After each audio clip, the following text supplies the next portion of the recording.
Cristo Ventura es egresado de la Escuela de Altos Estudios en Ciencias Sociales de Francia, donde realizó estudios sobre la historia del neoliberalismo en Estados Unidos y la independencia latinoamericana en el siglo XIX. Es investigador senior y responsable del programa sobre América Latina y el Caribe del Instituto de Relaciones Internacionales y Estratégicas de París. Autor de numerosos análisis, artículos e informes especializados para diversas instituciones gubernamentales y no gubernamentales. Su libro más reciente es Desoccidentalización, repensar el orden mundial, escrito con Didier Villon.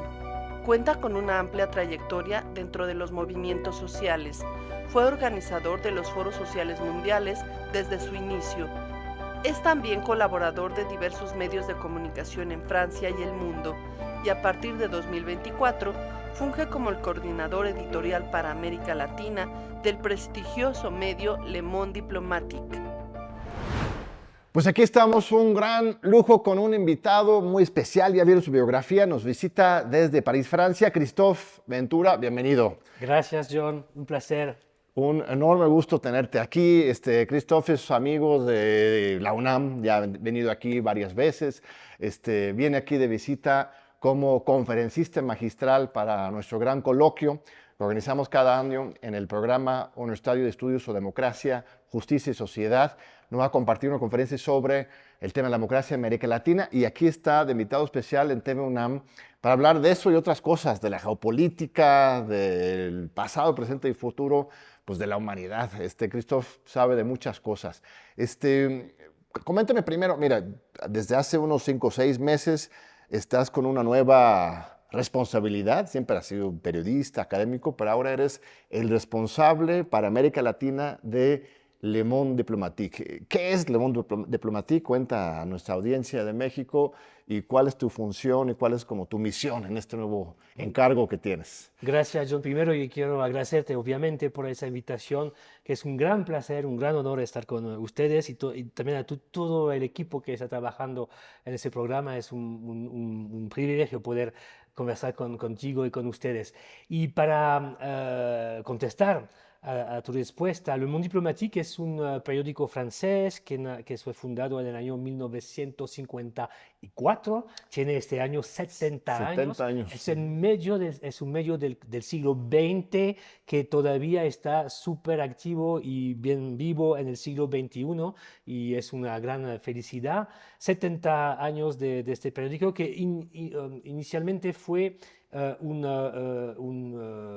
páginas adicionales, para decirlo así, de Le Monde, que es el gran periódico, digamos, de referencia, entre comillas, como se dice en Francia, y Le Monde Diplomatique fue una páginas adicionales, sí. Y ahora está totalmente independiente de Le Monde, a pesar de que pertenezca todavía en el grupo comercial, pero la línea editorial es totalmente independiente. Y en Francia, Le Monde Diplomatique es un mensual de análisis de la vida internacional con un enfoque crítico, ¿no? Es un periódico que tiene muchos compromisos con el internacionalismo, con la voz de los países del sur y no solamente como una especie de decorum, ¿no? que en la actualidad mundial que está tratado por los medios en nuestros países. Es un periódico que trata de compartir con sus lectores cuál es la visión de la geopolítica de los países del sur, de América Latina. Es un periódico que tiene un compromiso muy fuerte con Latinoamérica desde los años 60. De plano les acusan de ser izquierdistas sesgados, ¿no? Esa es la forma de... Sí, justamente porque toman el otro punto de vista. Claro, ¿no? Y es verdad que es un periódico con una tradición de izquierda asumida, que tiene compromisos con la izquierda, con la idea del internacionalismo, con la idea de las luchas anticolonialistas, de las luchas por la igualdad, por la justicia social. Son grandes temas en la historia del mundo diplomático y los que nos acusan de estar de izquierda tienen razón en este sentido. Pero no sin rigor, son muy rigurosos. Es, de hecho, un ejemplo de periodismo a nivel internacional. Me atrevo a decir que ustedes están poniendo el estándar para, en estos tiempos de pues, de redes sociales, que está muy bien informarse, pero de la noticia fácil. Su periódico, revista mensual, siempre tiene un compromiso muy fuerte con el rigor, con tomar todos los puntos de vista y presentar una visión equilibrada al lector, ¿no? Sí, claro, y te agradezco por eso, porque es exactamente el compromiso del Monde Diplomatique, es a la vez asumir sus compromisos con una visión crítica del mundo, de los balances de fuerzas entre los estados, de la dominación de los países occidentales, y con una visión crítica de todo eso, lo asumimos, al mismo tiempo, con un gran rigor periodístico de nuestro periodismo. Es un periódico que trata de trabajar de manera muy seria, con muchas correcciones, investigación para verificar los hechos y todo eso para que la gente pueda ser informada, pero también que pueda tener una perspectiva, ¿no?, de los acontecimientos, de los hechos, no solo los hechos por los hechos, pero los hechos en el marco de una lectura con perspectiva sobre en qué sentidos esos eventos forman parte de dinámicas políticas. Y eso es el trabajo que hacemos con periodistas, con universitarios, académicos, con también autores, con líderes sociales, políticos, que encuentran en el Monde Diplomatique un espacio para reflexionar y compartir su pensamiento, y eso es la tradición de nuestro periódico. Y tienen varias ediciones en español. En un momento dado había un Le Monde Diplomatique México. Durante unos años ya no existe, pero hay uno en Chile, hay uno en Brasil, Argentina, ¿no? Ediciones en otros idiomas. Correcto. Le Monde Diplomatique es el periódico francés que tiene más ediciones a nivel internacional de todos los medios franceses. Existen como casi 40 ediciones internacionales. También supongo en China, chino. No, en China no. ¿No? ¿En japonés? Japonés, surcoreana, hay en África, hay en Europa, obviamente, varias. América Latina tenemos, sí, Chile, Argentina, Uruguay, Colombia, Brasil. No tenemos, ya en México sería un super proyecto, pero no hay. Y bueno, sí, hay casi 40 ediciones en el mundo del Monde Diplomatique. Y como responsable para América Latina entraste ahora en mayo, ¿no? Abril de 2024. Bueno, siempre has sido experto en América Latina, pero ahora con esta mirada más institucional desde el periódico, ¿qué es lo que estás percibiendo, ¿no? Leí un artículo reciente tuyo sobre Venezuela, como que las grandes tendencias que estás percibiendo en América Latina ahora, ¿por dónde empezar a desgranar el tema? Yo diría que hay muchas cosas, obviamente, que decir, pero yo diría que para mí, esos últimos años, lo que veo en América Latina como subcontinente, a nivel de todas sus partes, primero son tendencias de polarización muy fuerte en las sociedades, en el ámbito social y político, con una situación que se explica por la deterioración muy fuerte de las economías, ¿no? Después de los impactos de corto, medio y largo plazo de la gran crisis del 2008 financiera, más la pandemia de COVID-19, han provocado una situación en la cual Latinoamérica como tal conoce sus más malas, sus más malos resultados en lo económico desde el inicio del siglo XX. En promedio, la actividad económica, pero detrás de eso hay muchas realidades sociales, ¿no? Aumento de la pobreza, de las desigualdades sociales, de la informalidad, de un montón de problemas, de la inseguridad alimentaria, un montón de problemas que ahora están peores que fueron en los últimos 30 años, a pesar de que la pobreza está conociendo estabilidad ahora, pero esta estabilidad es una situación peor que fue en los años 90, que fue la gran época de las crisis económicas latinoamericanas. No, ahora es un poco peor. Y detrás de esa situación hay tendencias de deterioración social bien clara, bien identificada con las desigualdades sociales, la pobreza, todo lo que he dicho. Así que sobre lo político, como no están solucionadas esas Sí. crisis, tenemos situaciones de polarización, de fragmentación y también un gran movimiento de rechazo de los políticos, de las clases políticas, de las élites. Es algo que vemos no tanto aquí en México, pero yo diría en los otros países Bueno, latinoamericanos. lo vivimos en México 2018, ahora es Sí, una ¿verdad? continuidad de esa rebelión anti-establishment, pero sí es fascinante, o sea, tenemos a Milei y Petro, ¿no? Correcto. Dos líderes tan distintos, pero el mismo, casi, ¿no? Mismo lugar, ¿no? Sí.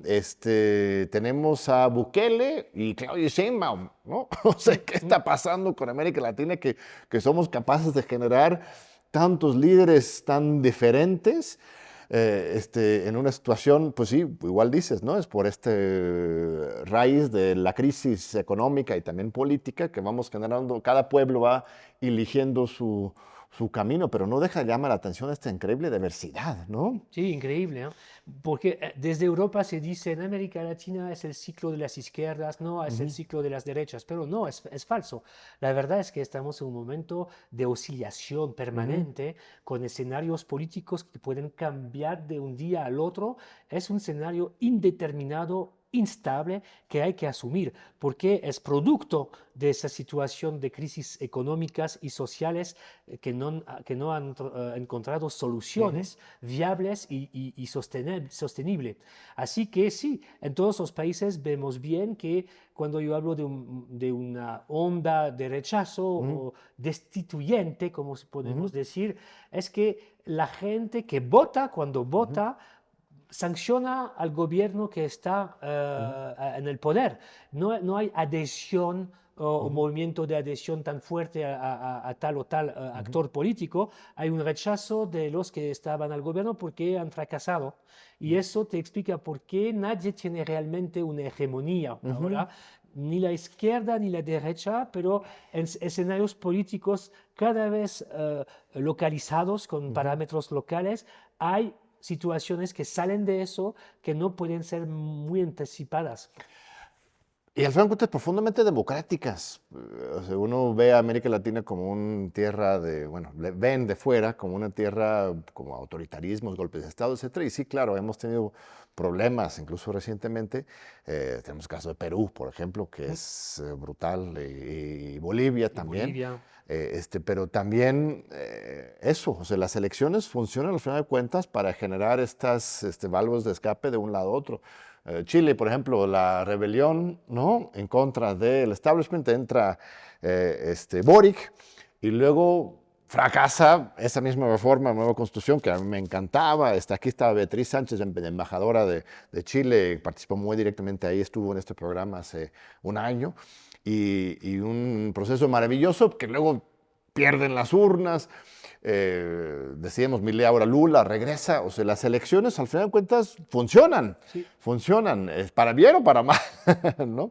Entonces, pero sí me parece que América Latina, como siempre, da un ejemplo de efervescencia política, ¿no? Sí, La gente correcto. está muy politizada, me atrevo a decir incluso más que en Europa, pero ya me estoy metiendo en tus terrenos. ¿Qué piensas? No, yo comparto tu punto de vista, es que es porque la América Latina es apasionante sobre el plano político, porque sí, exactamente, a la vez hay una crisis de las sociedades, etcétera, a la vez hay tensiones en las sociedades con polarización, radicalización de los actores, etcétera, hay rechazo y todo, pero hay también un profundizamiento desde los años 2000, más o menos, desde 20 años, hubo un gran movimiento de profundización, ¿no? de la ciudadanía. Y eso es algo que se nota muy claramente aquí en Latinoamérica, es también la fuerza y la dinámica de los movimientos populares, de los movimientos sociales, de todo lo que participa una especie de concientización colectiva de la sociedad. Una vez más, en todos lados. Vale por movimientos progresistas, pero también por movimientos conservadores. Pero hay una efervescencia, como tú dices, es una muy buena palabra, hay una efervescencia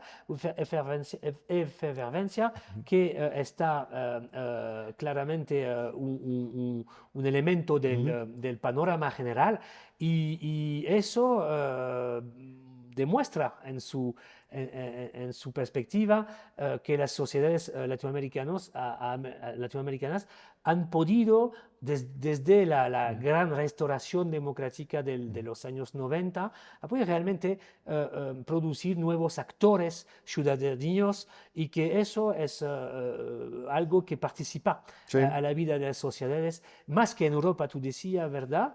Porque en Europa, quizás porque la política está más institucionalizada de una cierta forma, porque la política vive más a través de los partidos organizados, etc., este fenómeno no está tan fuerte que lo que vivimos aquí en Latinoamérica, pero yo diría que, bueno, con prudencia, que hay una especie de latinoamericanización progresiva en Europa. No en todos los países, pero en algunos, incluso el mío, por ejemplo, Francia, vemos ahora una especie de latinoamericanización progresiva de la situación en este sentido, que la ciudadanía se expresa afuera precisamente de las instituciones, del Estado, de los partidos, para de nuevo encontrarse en la ciudadanía práctica, concreta, en los colectivos, en la gente que se autoorganiza para tener acceso a tal servicio, etcétera, que son tradiciones que conocemos en Latinoamérica, pero que no conocíamos tan en Europa. Ahora sí empieza este movimiento por razones de las mismas causas, ¿no? De la crisis, de la deslegitimización de las instituciones, de los políticos, etc. Muy interesante. Pues vamos a continuar ahora en un segundo bloque, después de una breve pausa, con Christophe Ventura, gran amigo, intelectual, periodista que nos visita aquí en la UNAM. No se vayan, aquí les esperamos. Continuamos aquí con el maestro Christophe Ventura. Gracias, Christophe, por estar con nosotros. Gracias a ti. Un placer. Mira, hace unas semanas estuvo en este programa Jeremy Corbyn. Hablábamos de Inglaterra, de Europa en general, de Inglaterra en particular. Él no tenía mucho optimismo con respecto a esta victoria histórica del Partido Laboralista, ¿no? O sea, por sistema electoral se llevaron, no sé, 60, 70% de los asientos, pero Jeremy decía que al final de cuentas es pues más de lo mismo, neoliberalismo con una cara de derechos humanos, que un defensor de derechos humanos supuestamente quiere estar.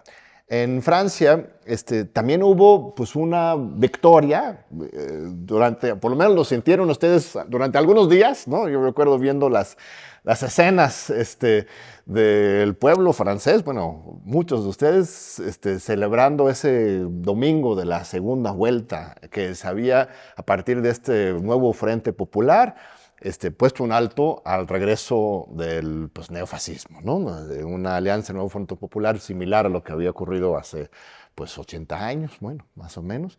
Y felicidad, una posibilidad de que se pudiera instalar un gobierno de izquierda. Se hablaba incluso que Jean-Luc Mélenchon, también gran amigo, que ha estado aquí en la UNAM, en este programa también, que pudiera llegar a ser primer ministro o alguien de la izquierda. Y de repente, ¡rum!, ¿no? Se complicó la cosa, sigue Macron y con un primer ministro incluso más a la derecha que el mismo Macron, ¿verdad? Cuéntame un poco qué es lo que pasó y cuáles son las posibilidades del resurgimiento de la izquierda, o por lo menos aprovechar de esta victoria relativa hoy en Francia. Bien, hay que plantear, para bien tener el contexto de esos eventos, el hecho de que cuando Macron fue elegido la primera vez en el año 2017, su promesa fue precisamente erradicar, entre comillas, la extrema derecha, el riesgo de un poder extremista en Francia. Hoy en día el voto para la extrema derecha duplicó. Después de esos años, hoy en día la extrema derecha en Francia, que a través de su partido mayor que se llama le Rassemblement National, que es el encuentro nacional, el reencuentro nacional, es el primer partido francés. Tiene casi como 35-40% del voto en todas las elecciones. Y eso es también el legado del señor Macron, con sus políticas neoliberales, sus políticas que han debilitado durante años las clases populares franceses, las clases medias también. Cada familia francesa, desde las clases medias o las clases populares, vive menos mal que vivió cuando Macron llegó al poder. ¿Viven peor o mejor? Peor, Están peor. perdón, Ah. peor, viven peor. Y es la primera vez por décadas que en Francia, y los estudios lo dicen, ¿no?, que los hijos de los padres van a vivir peor que sus padres, ¿no? Y eso es un poco la situación que tenemos. Una vez más, la extrema derecha tiene una respuesta que es la situación es así por culpa de los migrantes y entonces tenemos que, como Trump, hacer deportaciones masivas, políticas bien duras en contra de ellos y todo saldrá mágico. Bueno, eso es la posición de la extrema derecha. Incluso en este sentido, la idea de que los primeros migrantes pero peligrosos son los musulmanes, que son casi 6 o 8 millones en Francia sobre una población de 67. 10%, 10% más o menos, de la sí. población musulmana en nuestro país. Y entonces cuando tú escuchas a la extrema derecha te explica que son una mayoría que va a reemplazar el pueblo antiguo, autónomo francés. Eso son tonterías, pero el problema es que mucha gente votó por ellos. No estoy seguro, es mi opinión personal, por esa visión ideológica, pero como un voto de contestación, ¿no? Como un voto para una vez más, rechazar a los partidos oficiales, sean de derecha o de centro izquierda, que han gobernado sin solucionar a nada desde años. Eso es la dinámica de fondo. Sí. Entonces, Macron tiene una responsabilidad muy fuerte en eso. Su responsabilidad es que hoy en día su partido, su posición, su línea son, digamos, minorías en el país, ¿no? En lo político, en lo sociológico, en el voto. Macron y sus amigos son casi 20-23% del voto. La izquierda, con sus distintos corrientes, porque hay varios. Muchos, son como 8 o 9, Sí, ¿no? sí, pero los más importantes, yo diría, son, por orden de importancia, France Insoumise, Sí. de Mélenchon, que es, digamos, para resumir, una izquierda radical que quiere una ruptura con el neoliberalismo y a veces con el capitalismo, pero con el neoliberalismo por seguro, con un regreso del Estado, de los servicios públicos, una política ecologista en muchos ámbitos, en fin. Es algo, y también que quiere protagonizar al pueblo, ¿no? Y eso es France Insoumise. Lo más importante, tiene la hegemonía. Después hay los verdes, ¿no?, que son verdes, ecológicos, pero con debates internos, un corriente más liberal que puede apoyar, por ejemplo, a la guerra en Ucrania, que no es el caso de France Insoumise, por ejemplo. ¿Hay verdes pro guerra? Sí, sí, claro. Mira. Los verdes están a favor. Se parecen a nuestros verdes de México, que, Pues que no conozco, bueno, no apoyan, bueno, seguramente también apoyan a Ucrania, pero usan una etiqueta de verde y de la ok, vida sí. para recubrir otras agendas, ¿no? Tú sabes, en Europa es la posición común de los verdes. En Alemania formaban parte de los gobiernos que han bombeado en Yugoslavia, etc. Los verdes es un mundo complicado Claro. en Europa, en Francia. Hay gente de izquierda dentro, Claro. pero hay también gente, digamos, liberal y atlantistas. Claro. Para resumir. Sí. Son los verdes. Después que tienen sectores que apoyan a ellos, sobre todo en las ciudades, en las grandes ciudades, megapolas, con la burguesía cultural, más o menos. Es la gente que vota por ellos. Los comunistas, que todavía están, pero ahora muy debilitados, pero existen, tienen diputados, etc. Y el centro izquierda, la socialdemocracia, que gobernó con François Hollande y que tiene una responsabilidad mayor en la pesadilla en la que estamos, y de la cual surgió Macron, para hacer su propuesta de a la vez de izquierda, a la vez de derecha, y hago un partido que va a aglutinar al centro, Claro. ¿no? A algunos que llaman el extremo centro, ¿no? Claro. Y en fin, ¿Y todos esos juntos cuántos? ¿Qué porcentaje? Alors, la izquierda, todo eso, con su ruptura entre la socialdemocracia liberal, anarquista, etc., y France Insoumise, son alrededor de 27, a veces, sí, 27% del voto. Tenemos así en Francia 3 bloques. La extrema derecha, 40%. La derecha, que es aliada y ahora que lidera el gobierno del propio Macron, que entonces voy a fusionar con Macron, esos son 30, más o menos, ¿no? Son 30 y la izquierda más o menos 27, 30. Y tú tienes el panorama. Es decir, extrema derecha más derecha tradicional, tú tienes la mayoría. Sí. Eso es la situación en mi país, que el país es un país en el cual la derecha y la extrema derecha están súper fuertes. Y resulta que Macron teme o odia más a la izquierda, Claro. a la radical izquierda de Mélenchon, que a la ultraderecha de Le Pen. Cuando él había dicho era otra cosa. ¿No? Absolutamente. O sea, eso es lo que se demuestra ahora, que él, si tienes que escoger, pues va para allá. Es exactamente porque muchos en mi país hablan de un golpe de parte de Macron, porque primero no ha respetado el resultado de la elección legislativa, porque esa elección que nos ha dicho que la coalición de las izquierdas, formadas muy rápidamente a pesar de las diferencias para impedir la posibilidad del Front National, del Rassemblement National, fue un éxito. Y hubo una especie de voto, digamos, republicano en contra de la extrema derecha, que fue un éxito y en el cual la izquierda fue en primera línea. Claro. Así que si tú miras quién fue de manera relativa, porque nadie tenía mayoría, eso forma parte de la fragmentación que yo estaba mencionando antes como fenómeno político de fondo, la fragmentación de los espectros políticos, de los partidos. Sí, no hay mayoría, pero en este contexto la mayoría relativa estaba por la izquierda. Sigue que lógicamente y tradicionalmente el presidente hubiera tenido que elegir su primer ministro en la fuerza que llegó primera. Pero eso es tradición, no Sí, es ley. no es una obligación, Ah, ok. es la respuesta de Macron. Pero hubiera sido la respuesta Esta- democrática, sí. o sea, el mandato popular Correcto.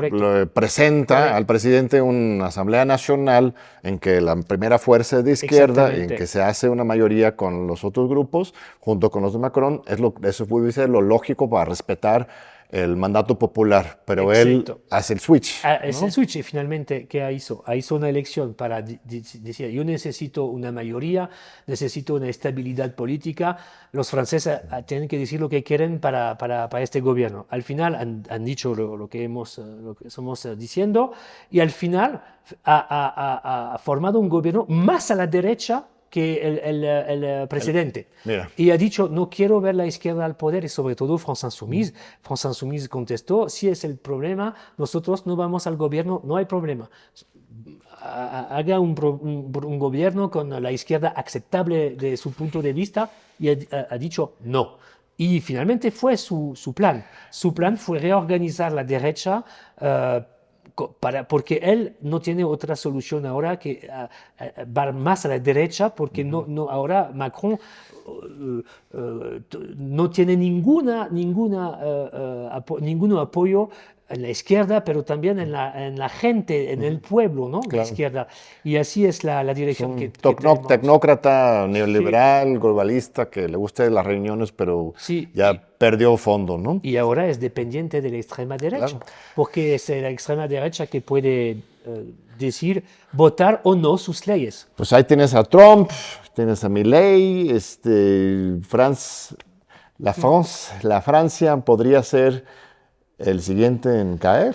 O sea, es en menos de 2 años, ¿no? La siguiente elección presidencial, ¿no? Correcto, es en el 2026 y sí, hay que mirarlo de frente. Es la situación más lógica que hoy tenemos es que la extrema derecha podría ganar, porque es un movimiento de fondo y bueno, la única oposición es una oposición de izquierda. Hoy en día la única oposición es de izquierda y la izquierda tiene sus diferencias, sus debates, pero todos saben que la única solución de poder impedir esa perspectiva es tener una izquierda activa, dinámica, y es lo que vamos a ver en los últimos meses. Si la izquierda encuentra este camino, que no es seguro para nada porque las divisiones son muchas, pero si no, no. Hay la derecha extremizada, si yo puedo decir, con en su centro hegemónico, político, ideológico, la extrema derecha, y Marine Le Pen lo que quiere hacer es absorber a todo el resto para una nueva derecha a partir de sus posiciones. Y eso es la situación que tenemos. Entonces México realmente es una anomalía en el mundo, ¿no? Ustedes que están en Le Monde Diplomatique viendo, analizando sus 40 ediciones locales, todo lo que está pasando, realmente México es excepcional. Tenemos una mujer presidenta de izquierda, académica, además ambientalista de la UNAM, de aquí, de esta misma casa de estudios, además con una mayoría abrumadora, 60 y tantos %, control sobre las dos cámaras, los diputados y senadores. Ahora con la reforma judicial incluso se está muy debatido el tema, pero si lo ves como una acción preventiva en contra de una guerra jurídica, que es lo que ha hundido el legado de muchos gobiernos de izquierda, también se genera un espacio para que se consolide otra visión más democrática del país. Esto es una excepción, ¿no?, en el mundo entero. Exactamente, y es una buena noticia para la izquierda, que es una noticia muy rara porque no hay muchas de este tipo, y hay que aprender, ¿no? Hay que estudiar, investigar por qué, y estoy feliz poder estar aquí para un poquito por eso también, porque sí, es una anomalía en el marco regional, por supuesto. Obviamente podemos hablar de Brasil con Lula y su regreso, pero es otra situación en contra del bolsonarismo, precisamente la extrema derecha y todo, y con un poder menos fuerte que tiene Lula, porque no tiene todo el poder que tiene la presidenta Sheinbaum. Él tiene muchos problemas en el Congreso, no tiene mayoría, en fin. Así que sí, México es el lugar en el cual el progresismo democrático y social tiene la posición más fuerte del mundo hoy en día, sin duda, y hay que entender bien por qué, y me parece que algunos elementos de la respuesta son que en México se hicieron políticas sociales bastante avanzadas, una toma en cuenta de las necesidades populares, me parece. Me imagino que hay debates sobre el hecho de saber si es suficiente o no, o estructural o coyuntural. En fin, me imagino que hay debates, pero hubo un avance en lo social, en los servicios públicos, en la toma en cuenta de los intereses de las clases populares, que me parece forma parte de la respuesta. Porque aquí hubo una ruptura parcial con el neoliberalismo puro, químicamente puro, ¿no? No es la misma cosa ahora en México, me parece, en términos de privatización, de liberalización, que fue antes. Y yo creo que sea una parte de la respuesta, y también porque quizás, pero es mi pregunta, mi reflexión, hubo una reformulación, ¿no?, de la militancia, de la manera de organizar a la gente, a las comunidades, distinta que lo que existe en otros países, incluso en Europa, etc. Y hubo aquí en los años 2000-2010 quizás un trabajo importante sobre cómo pasar de las marchas, de los movimientos sociales a una fuerza política. En fin, fue una experiencia sobre la construcción del actor político, que me parece fue bien especial y que falta en otros lugares. Claro. Y entonces son claves, me parece, para entender un poquito el tema y hay que seguir. Y yo diría que hay también que cuidarse con no demasiado hacer proyecciones Claro. desde afuera, porque es una tendencia cuando son tan malas Ujú. o pesimistas, ¿no? Las situaciones, proyectar sobre el actor o el país que tiene un momento un poco distinto, Ajá. las Claro. esperanzas, todas el proyecto, las Sí. revoluciones en todos Ujú. ámbitos, hay que cuidarse con Claro. eso porque las contradicciones son fuertes y los intereses conservadores también. Sí, no, claro, el proceso mexicano es muy complejo y aquí conocemos todas las contradicciones y los avances y los retos para el futuro, pero es muy importante tener también esa mirada externa, ¿no? Porque de repente sí uno piensa que México es el mundo. Los franceses seguro también se pierden en su mundo de política, entonces es muy bueno tener esta mirada, ¿no? Más global y ubicarnos dentro del proceso internacional histórica. Y vamos a continuar, nos llaman a corte, vamos a regresar en unos 2 minutitos para cerrar este maravilloso diálogo con nuestro amigo Christophe Ventura, que nos visita desde París, Francia. No se vayan. Continuamos, aquí estamos con el maestro Ventura, nos visita desde París, de Le Monde Diplomatique, de IRIS, el Instituto de Investigaciones Internacionales Estratégicos. No, ¿Cómo es? A ver. casi. Es Instituto de Relaciones Internacionales y Estratégicas. Pues ahí está. El IRIS en Francia. Pensé que la R era Research, ¿no? No, No, pero es de es relaciones. Relaciones, muy bien, que también es como un think tank muy importante Sí, en París, ¿no? correcto. Ajá. Sí, sí. Y a ver, tomando esta posición, esta visión más global, hemos hablado ya de América Latina y Europa, pero ahorita el conflicto, pues está en Medio Oriente, está en Ucrania. Mira, este programa lo estamos grabando el 19 de noviembre, dejar claro porque en estas semanas puede pasar cualquier cosa. Putin, de hecho, acaba de anunciar que si Ucrania lanza más misiles con este permiso de Biden, ya podría considerar incluso utilizar armas nucleares. Estamos en un momento de pues, mucha incertidumbre internacional, una guerra comercial entre China y los Estados Unidos, hasta Corea del Norte ya entrando a apoyar a Rusia, los BRICS también fortaleciéndose, aunque la posición de Brasil sobre Venezuela muy interesante. No sé, oriéntanos un poquito sobre No puedo qué tener está pasando. O sea, sí es un momento histórico Sí. muy importante, ¿no? Que estamos viviendo. Una vez más, en lo internacional es un poco lo mismo que hemos describiendo un poquito el nivel de las sociedades, es que hay una erosión permanente, progresiva del orden internacional y de sus instituciones, de su sistema. El sistema internacional está bajo muchas tensiones, no funciona más para resolver los problemas mundiales tipo conflictos, guerras, cambio climático, todo. La ONU no, ya quedó como letra muerta, ¿no? Para eso. Eso es, no, es un zombie. La ONU hoy en día es un zombie, pero no es una buena noticia porque si no existe la ONU, ¿qué hay?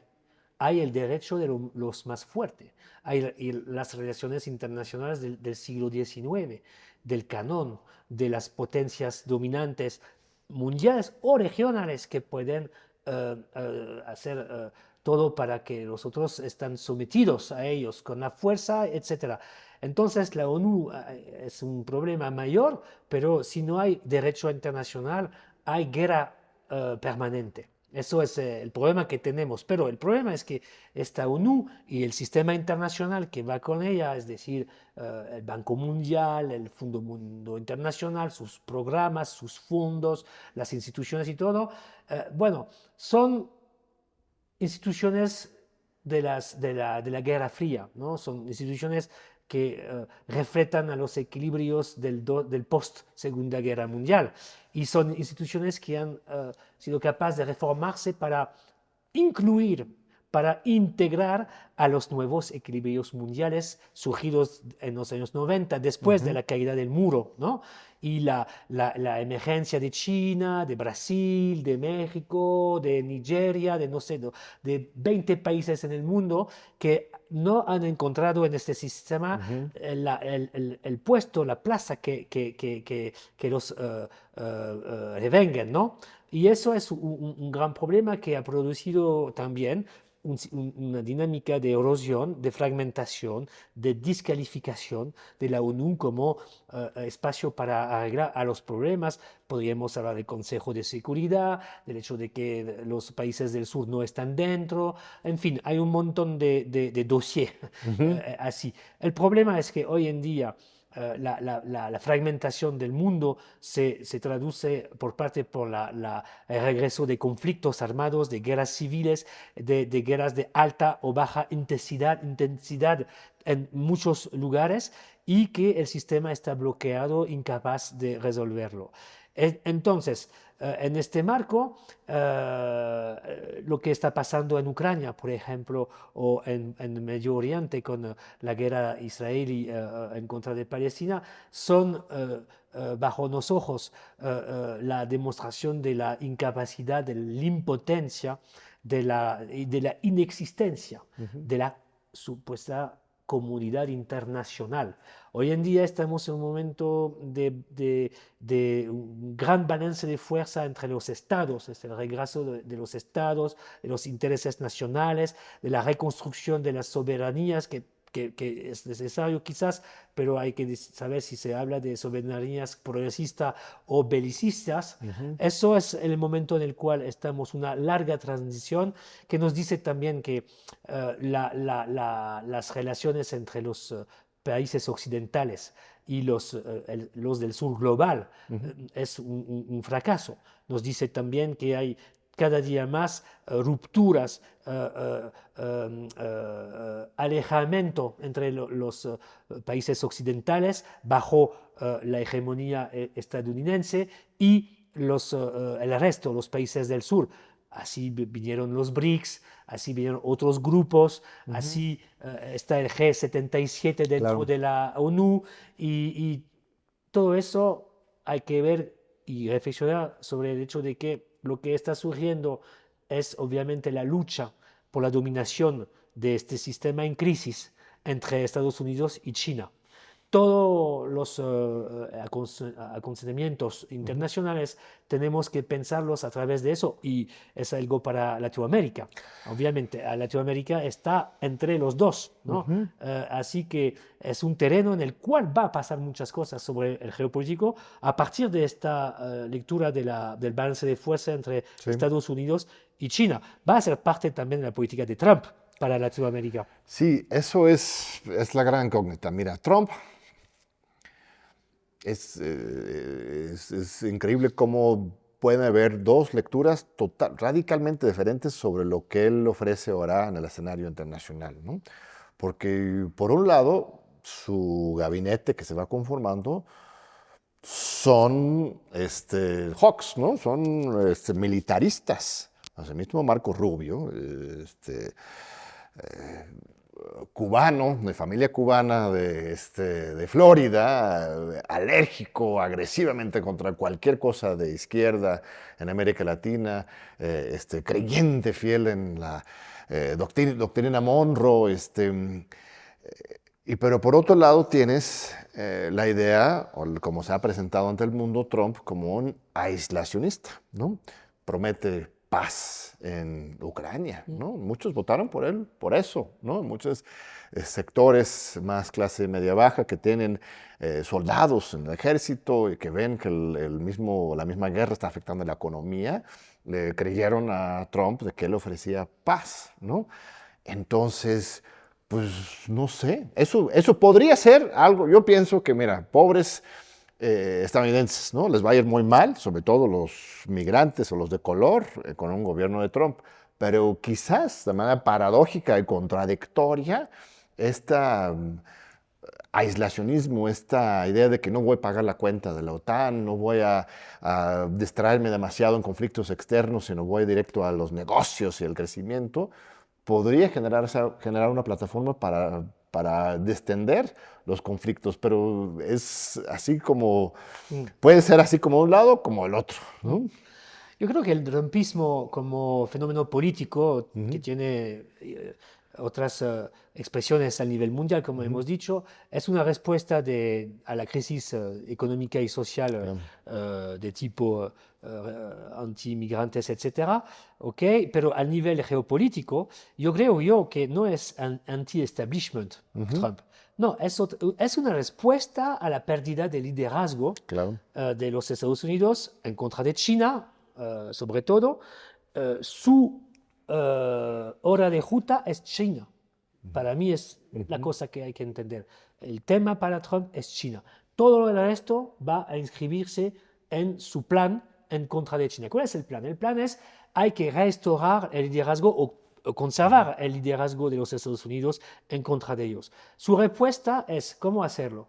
Hay que salir de las cadenas de valores y de producciones internacionales surgidos del ciclo de la globalización feliz de los años 90 con libre comercio, etcétera, que precisamente fue el vínculo para el ascenso de China. Trump dice hay que salir de eso, desconectar los Estados Unidos de la dependencia que tenemos a todo este sistema para reconstruir a partir de nuestro territorio nuestra capacidad de potencia en todos los aspectos, industria, energía, tecnología, lo militar, etcétera, etcétera. Y yo creo que eso es la visión de Trump. No es anti-establishment, no es una alternativa al sistema o a la crisis del sistema, es una respuesta nacionalista, una respuesta, digamos, de protección, ¿no? Para precisamente relanzar las capacidades de Estados Unidos en contra de China en los 20 años próximos. Entonces, en este sentido, en este marco, claro que lo que va a hacer Trump para Latinoamérica va a ser un deal. O los países aquí trabajan conmigo o yo cero el acceso a mi país. Claro. Más o menos. Y puedes tener muchos aspectos. La migración con México, tienen que hacer el trabajo sucio para nosotros, sino aranceles, Pero va a ser con todos así en cada tipo y también diciendo tienen que rechazar o contener China. Porque China, aparte de México, por el resto de los países, es el primero socio comercial de todos los otros. Sí, México, justamente por el TEMEC, se ha limitado. Exactamente, ¿no? Es la excepción. Pero la norma es que en América Latina los países tienen China como primero socio. Eso va a ocurrir. Espero que no vamos en una ruta mala en la cual América Latina tendría que elegir o alinearse a uno el otro, sería para mí lo peor camino, y además sería quizás el camino para más inestabilidades, más conflictos, tensiones, y hay que recordar que en este mundo un poco complicado que estamos describiendo hoy, América Latina es una zona de paz. Pues sí. Bueno, México no se podría hablar de un tierra de obviamente, paz, pero de guerra política correcto, explícita sí. en términos de guerra clásica, de conflictos entre los países, es una zona de paz. En el mundo no hay muchas. Hay que preservar eso Entonces, la mirada hacia Rusia es, en esta estrategia geopolítica, recuperar a Rusia para el occidente, digamos, porque, bueno, estoy especulando a partir de tu propio análisis, ¿no? Lo que ha ocurrido ahora es que Rusia cada vez más se acerca a China. Entonces, si Trump logra la paz con Rusia, entonces estás quitando un aliado importante de China y eso es su objetivo final. Yo creo que es una buena hipótesis, sí. Muchos pensadores de las relaciones internacionales norteamericanos, conservadores, piensan que no hay que perder su tiempo con Rusia por Estados Unidos. No hay que quedarse en una guerra permanente, eterna con Ucrania. Y eso explica la posición de Trump. Pero es lo que tú dices. No hay que perder nuestro tiempo en Europa y aquí para removilizarnos, y moviliza todos nuestros recursos económicos, financieros, diplomáticos, militares por China. Y entonces viene tu hipótesis, sí, que para Trump hay que acabar con la guerra y limitar el acercamiento de Rusia con China, no porque tiene medio de Rusia, pero más porque no quiere reforzar a China en su lucha en contra de ella. Y sí, yo pienso que eso es una visión. Algunos periodistas dicen es improvisación, es locura. No, hay una visión, hay una visión en el trumpismo, y yo creo que el tema de la guerra en Ucrania se explica por este camino. Y lamentablemente, del otro lado, la victoria de Trump va a significar probablemente más libertad para el señor Netanyahu en Israel. Del otro lado, para que nadie lo impide hacerlo, este genocidio en Palestina, con hoy proyectos de expansión de la guerra a nivel regional en Líbano, quizás en Siria, Irán, en fin. De este lado, Trump va a facilitar o apoyar a Netanyahu. Veremos.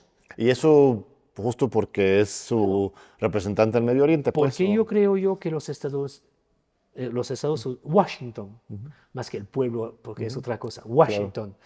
Washington piensa que su aliado en Medio Oriente se llama Israel, punto.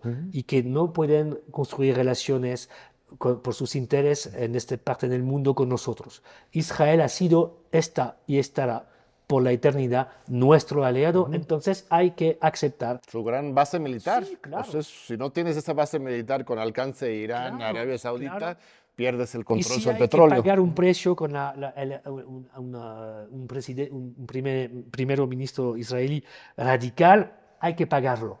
Es un poco, yo creo, la posición de Washington.